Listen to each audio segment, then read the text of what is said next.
Successful గా complete చేయాలనుకుంటున్నాము.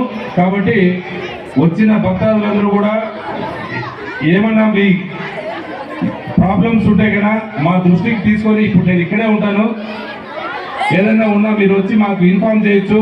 అంటే ఏదో పోకిరీలు పెడద కావచ్చు, లేకపోతే ఎటువంటి ఇల్లీగల్ యాక్టివిటీస్ కావచ్చు, అవన్నీ కూడా మీరు మా దృష్టికి తీసుకొని వస్తే అటువంటి జరగనీయకుండా ఈ గంగమ్మ జాతర సక్సెస్ఫుల్ గా కంప్లీట్ చేస్తామని చెప్పి పోలీస్ డిపార్ట్మెంట్ తరఫున తెలియజేస్తున్నాను. Thank you.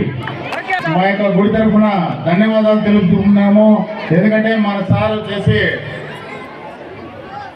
అక్రమాలు చేసి మంచిగా ఉంటే మంచిగా ఉంటారు, కానీ కొంచెం ఎవరైనా ఇది తోక జాడిస్తే తోక కత్తిరించేందుకు మొదలరు.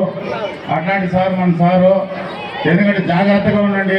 6th రోజు కావచ్చు, జల్దీ రోజు కావచ్చు, ప్రతి ఒళ్ళు దగ్గర పెట్టుకొని ఉండాల్సిందిగా కోరుకుంటున్నాము. ఆకతాయిలకి సార్ ముందుగానే చెప్పారు, హెచ్చరించారు. అలాంటి విషయాలు ఏదైనా జరిగిందంటే నేను సీరియస్గా తీసుకుంటానని నాతో కూడా అన్నారు. మన డైనమిక్ ఆఫీసర్, మన Palnadu DSP sir, Begala Prabhakar sir కూడా నిన్న మీటింగ్ పెట్టి చెప్పారు.